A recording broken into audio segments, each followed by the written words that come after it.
Welcome to the Alps. This film is brought to you by Holcim, a world leader in building materials. We have our roots here in Switzerland, where people have worked with the challenges of nature for centuries. We build for the future, so that our children's children can enjoy life in the beauty of landscapes like the Alps.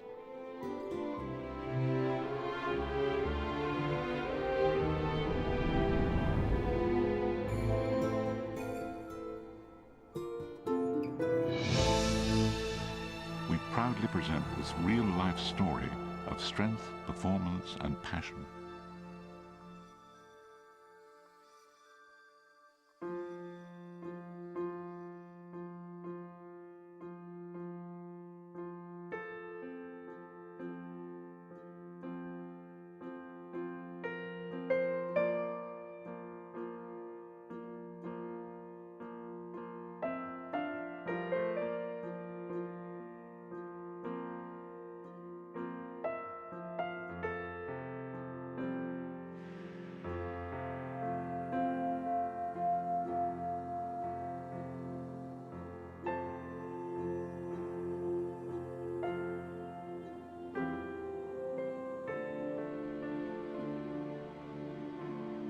Centuries ago, the Alps were insurmountable.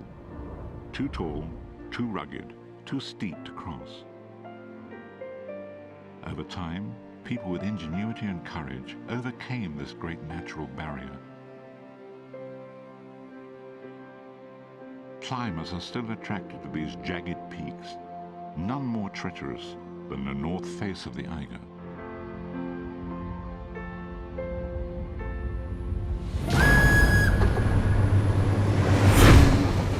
Eiger has cast a long shadow over the life of author and climber John Harlin. With his wife Adele and his daughter Sienna, John Harlin has returned to his boyhood home, Switzerland. Uno? Ah, how could that be? All right, let's hope you don't have any yellows. Even as a boy, I loved the way these hillsides were sculpted by farmers. Things have changed in 40 years, but respect for the natural world is still a way of life here. My main goal for this trip is to pass that spirit of respect on to my daughter, Sienna. Where is Switzerland? Switzerland is this area here, just sort of the heart of the Alps, really, right in the center of Europe.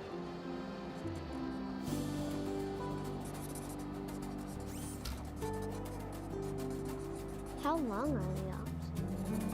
Well, they're about 700 miles in a big arc stretching from southern France all the way to Slovenia.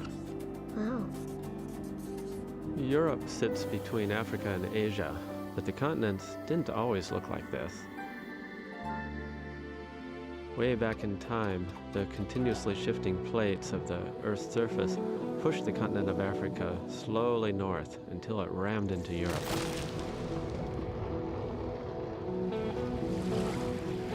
The Earth's crust buckled, pushing the ocean floor almost 3 miles high, folding bands of rock like an accordion.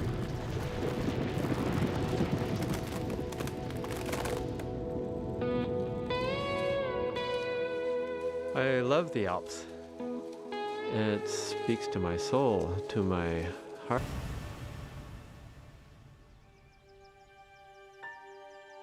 The Alps are unique. Almost 20 million people live here, in close harmony with nature.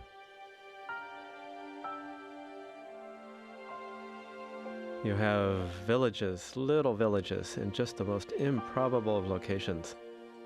It's just amazing that you can even get there at all, let alone have an entire village way up high on a mountainside. It gives me such a warm sense of being in a culture, a real mountain culture. As the editor of the American Alpine Journal, I love to write and to climb, and I've actually climbed now on 4 continents and done a lot of new routes. When I was 9, we lived in the Swiss village of Les Uns above Lake Geneva. Dad and I loved to ski together and climb together. He had a real reverence for the mountains, and he definitely passed that on to me. I have very fond memories of our times together. He was my hero. But when I was 9 years old, Dad's obsession with the Eiger took over our lives. The Eiger is the most dangerous mountain in Europe, and Dad was determined to put up the hardest route ever attempted. My life would never be the same. The north face of the Eiger has claimed its 27th victim. To the dead climber, American John Harlin, the funeral service was solemnly observed at Lysin, mourned now by his wife, mother, and 2 children. I was 9 when it happened. I clearly remember Mom came into the room crying and told us. I just couldn't quite believe it.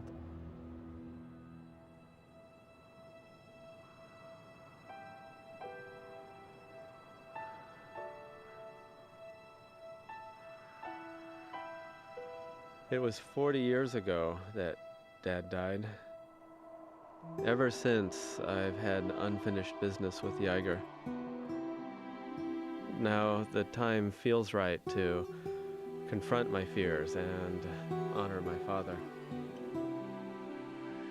Before he leaves Switzerland, John hopes to climb the north face of the Eiger at last and free himself from its shadow.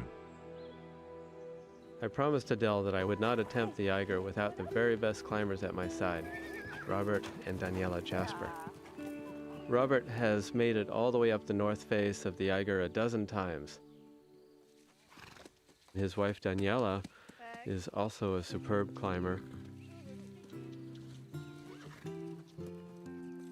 Yeah, John was asking where could we do some training climbs together, and I said, what about our backyard?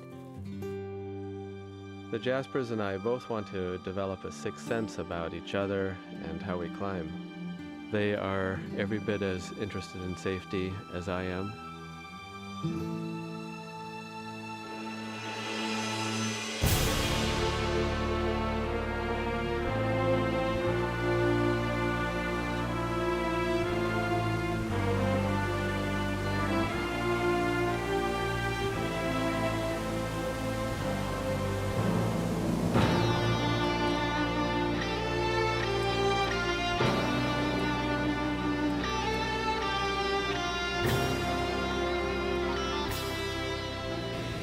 When we are on the same rope with John on the Eiger, we need to know if we can trust each other with our lives.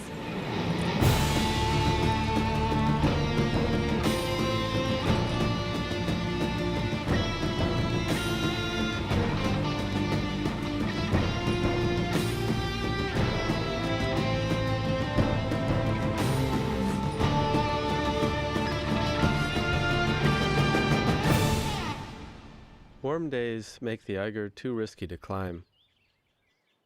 While we waited for cool weather, I wanted to show Sienna more of the things that I love about Switzerland.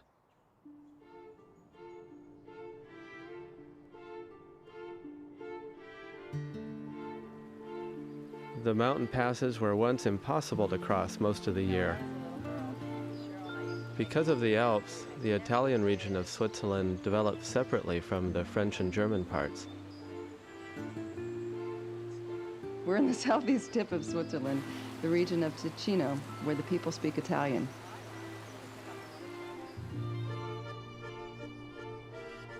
The Versasca Dam in Ticino is over 200 meters high. If you stacked 9 of these dams on top of each other, they'd be as tall as the north face of the Eiger. I knew when I married John that he wasn't afraid of living life on the edge. That's who he is. This is catching a little bit here. It's all right. And remember to enjoy it, because this is probably the last time you'll ever do it. The most famous pass across the Alps. I met up with Professor Bruno Messerli for his lively insights on the Alps.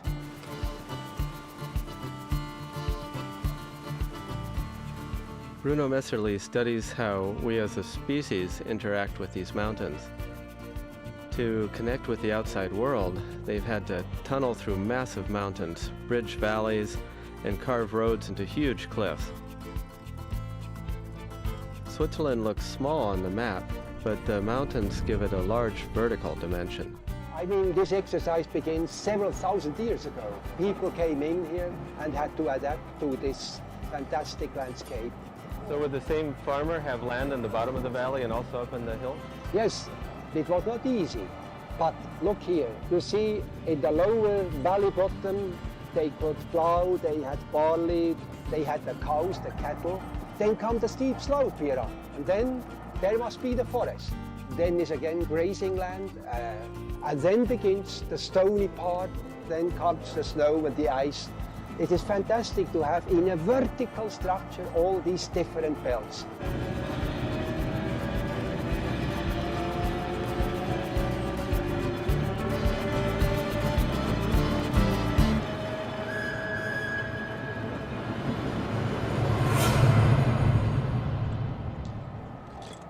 And what kind of different types of rocks are there in the Alps?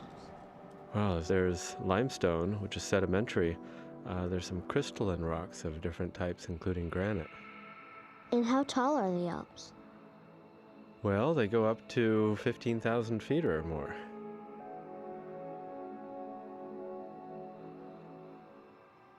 Tectonic uplift is still pushing the Alps higher, but they are also being torn down by other forces. As the rock freezes and thaws, it eventually cracks. Gravity and erosion do the rest.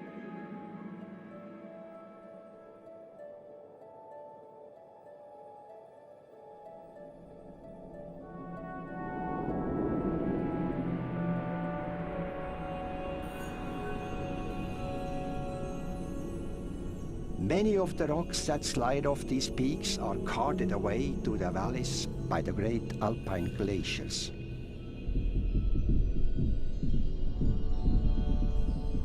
Today, as the earth warms, glaciers melt faster than they can be replenished.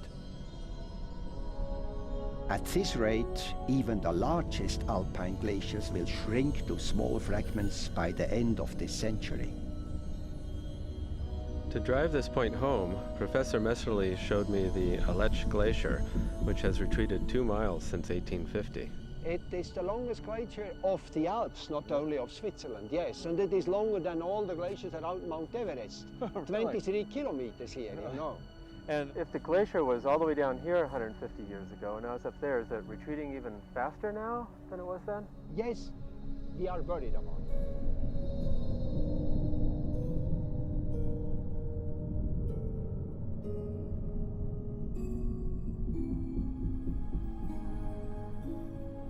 Glaciers have always gone through cycles.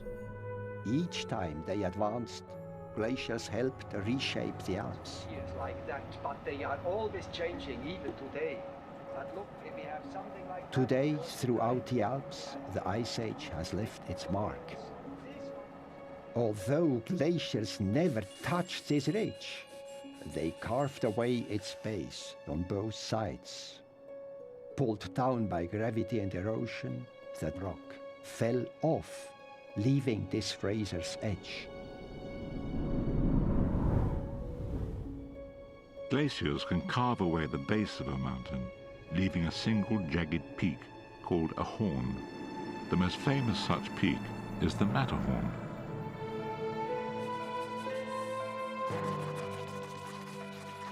A million years ago, the mountain was broader. But during the Ice Age, each time the glaciers advanced, they kept grinding downhill, scooping out, and gradually whittling away its base. Each receding glacier left steeper cliffs below and precarious unsupported rock above, which collapsed under its own weight. Throughout the Ice Age, the cycle was repeated until all that was left was a sharp, towering horn of rock.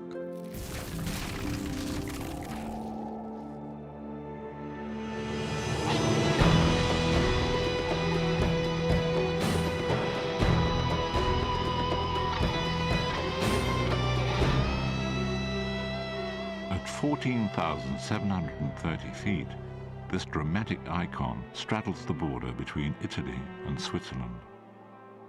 Dad always promised that he and I would climb the Matterhorn together.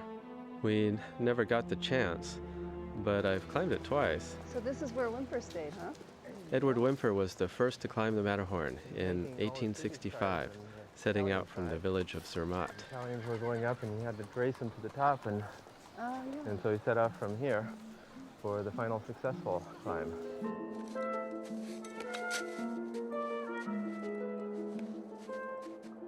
The Matterhorn was the last great unclimbed mountain in the Alps.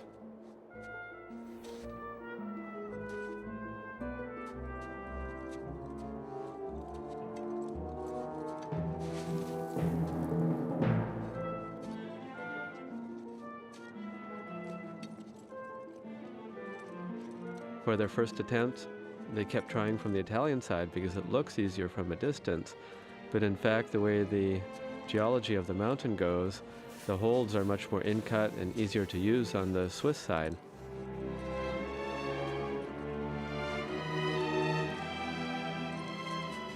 Whymper's team made it to the top, the first ever to stand on this summit.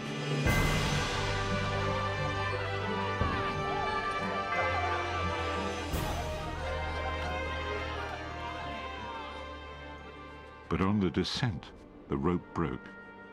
Only Whymper and two of his companions survived.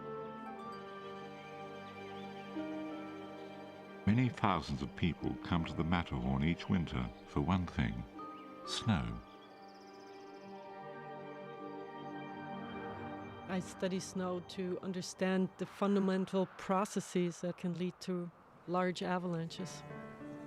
My friend Chris Pielmeyer is a scientist at a Swiss Institute for Avalanche Research. There goes the avalanche. It's not just skiers who are at risk. In one recent winter in the Alps, avalanches killed 42 people in villages.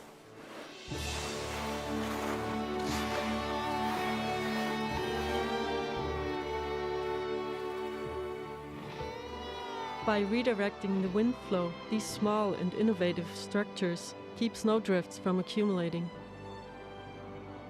You can't stop the full force of a big avalanche once it gets sliding. You actually have to prevent it from sliding in the first place.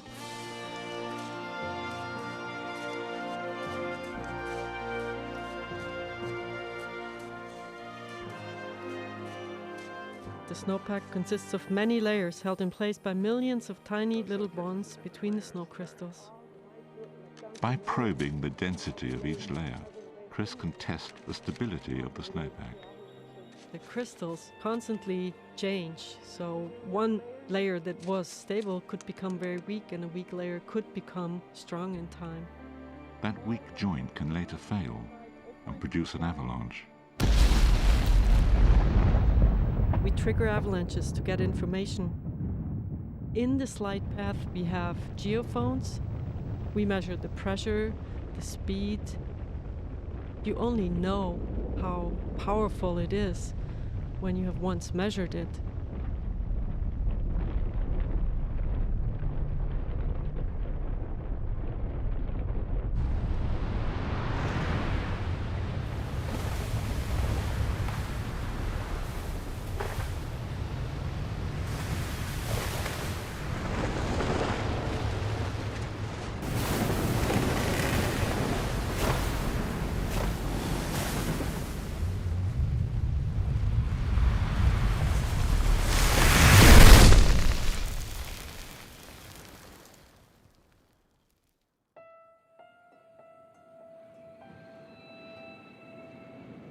In 1966, this lonely old hotel at the foot of the Eiger was the base of operations for Dad's final attempt.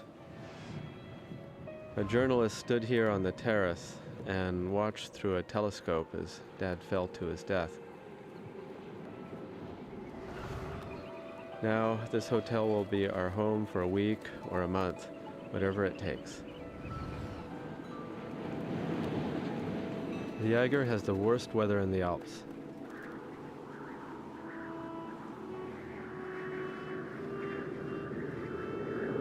The north face of the Eiger plummets non-stop for over a mile, the tallest and the most treacherous wall of rock in Europe.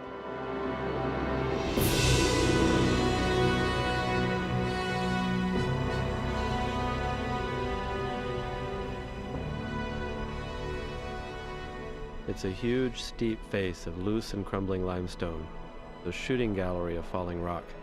Even a pebble can kill you.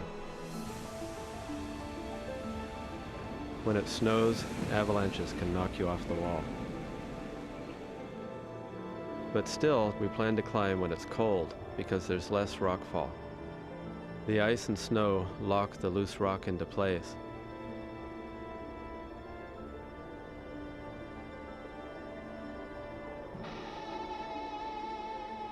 The summit of the Eiger stands just over 13,000 feet high. Dad was the first American ever to climb the north face of the Eiger. 4 years later, he set out to climb the Eiger again, this time by a radical new route, straight up the face.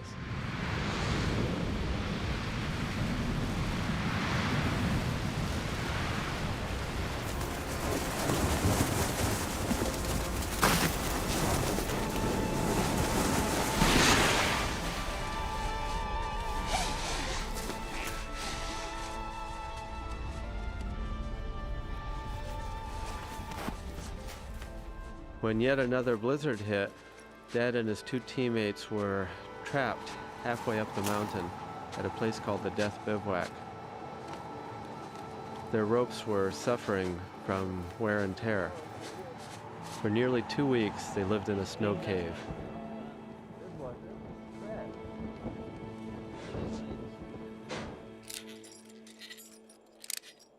When they got a lull in the storm, they decided to make a final push for the summit.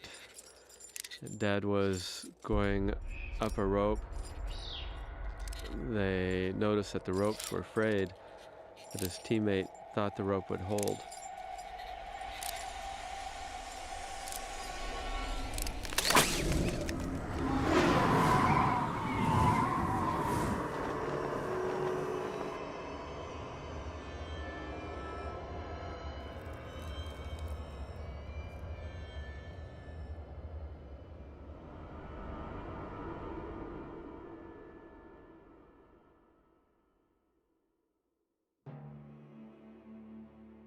Dad's teammates completed the climb. They named it in his honor, the John Harlan Route. I intend to come back from every climb. There's no summit, there's no climb that's worth dying for me. John's very tense about this climb. It's a dangerous face. Is it worth the risk? John cares very much that his daughter grows up with him. Oh, there.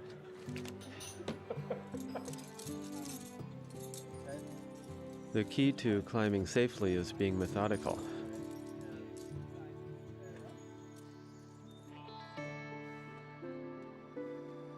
I think it's something that John needs to do. I trust that it's important enough to risk what he has. He knows what he has, and he would only do something like this if it were that important to him. He's going to have to work very hard to shut out all the thoughts that will undoubtedly be creeping through his mind.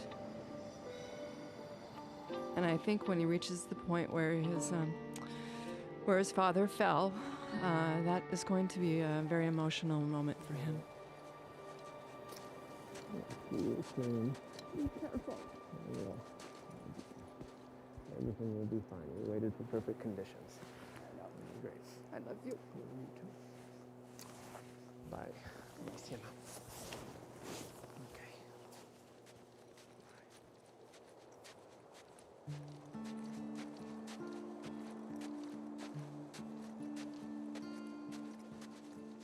Starting the climb was almost like entering a trance. I was entering this world of a dream that I'd had for so many years, and now I was finally living it.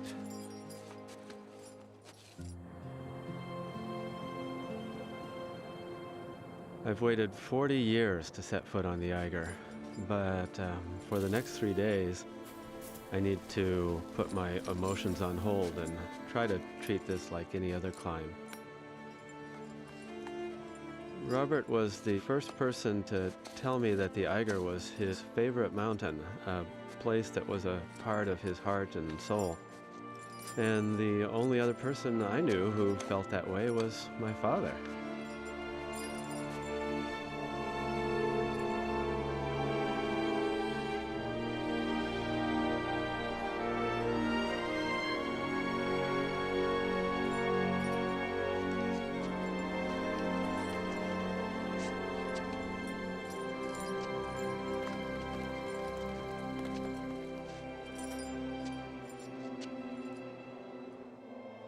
There's a little diagonal that goes to the right. And Daddy's wearing a yellow jacket.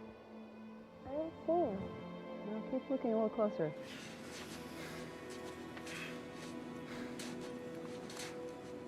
The Eiger is the tallest face in the Alps, and it's over a mile high, and when you start up it, you see it's a mile high.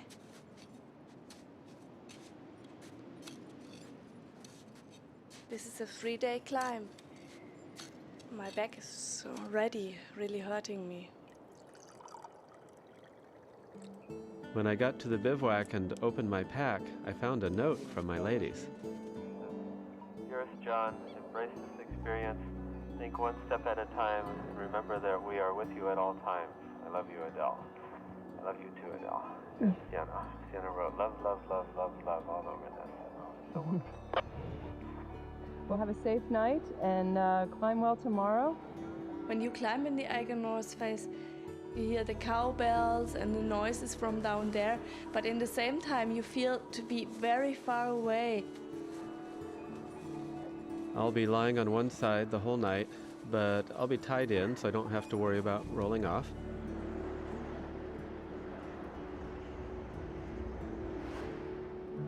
And then when Daniela was coming down, her legs are much shorter and she couldn't reach the foothold. And there was no protection in.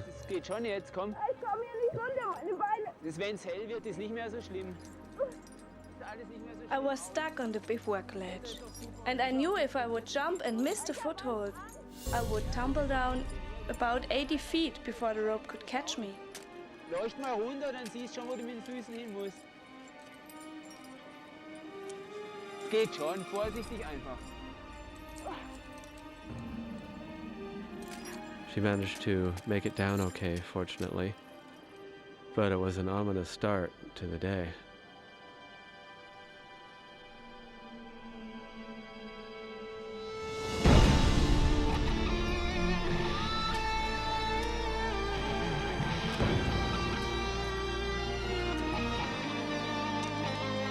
When you climb the Eiger, I think you cannot avoid thinking about the people who died in the war, especially if you come to certain places where you know there were big tragedies, and you simply have to think about it. In a way, this also makes the face very special. It's very alive.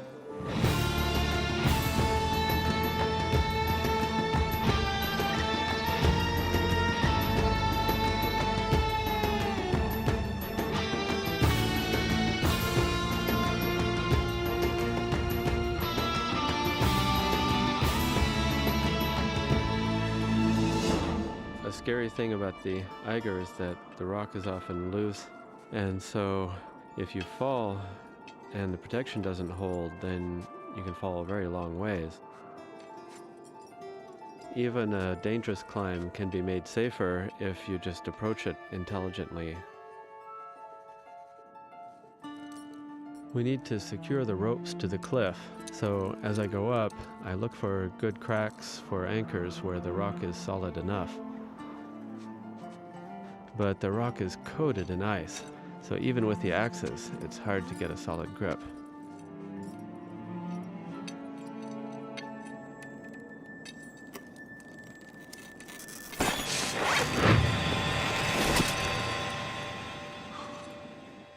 I followed John through all the difficult sections, and I just happened to be looking through the scope at the moment when he slipped, and naturally my heart stopped.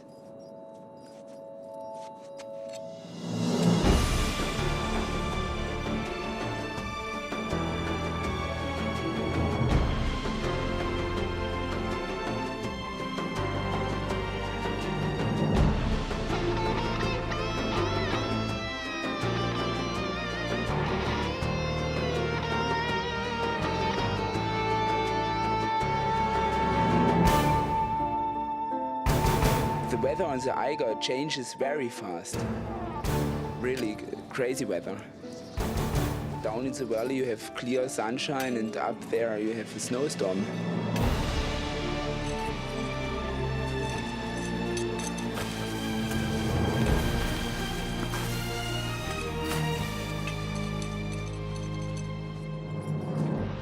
I have already thought a number of times about my father and the fact that he came up this route. And I can't dwell on that too much. Dad was bivouacked on a ledge like this when he scribbled a final note to us. We're hoping to make the top in a few days, but we're being very safe, so don't worry.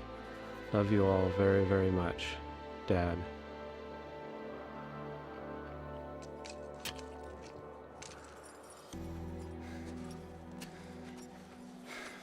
Up here so high on the face, we're beyond the point of no return. It's terrifying in a way, because you know you can't go back down, only up.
The weight of 40 years is lifted.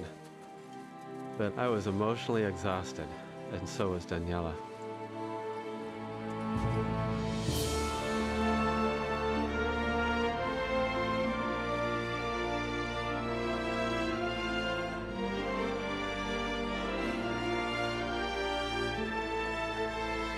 Oh, God. Come on. Wow. Great.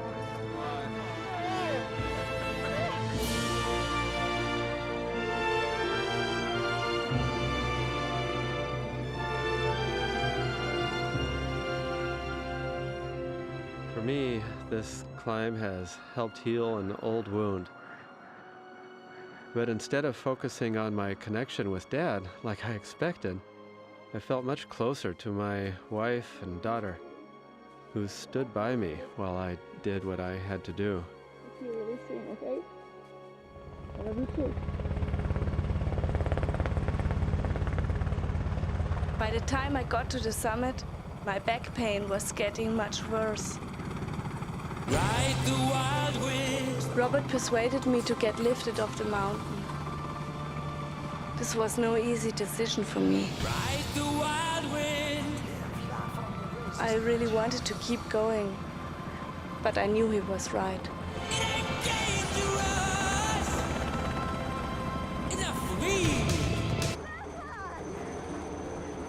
When I landed in the field and I saw my kids there, I just felt so great. It was so good to have them back.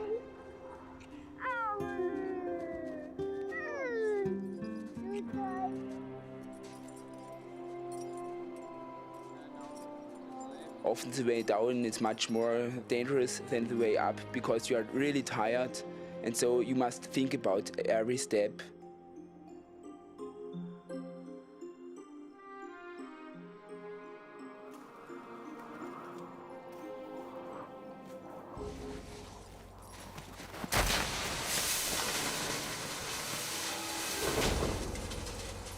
just a little jolt of adrenaline there at the very end.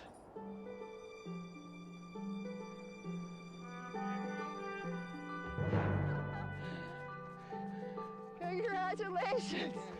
Oh, my.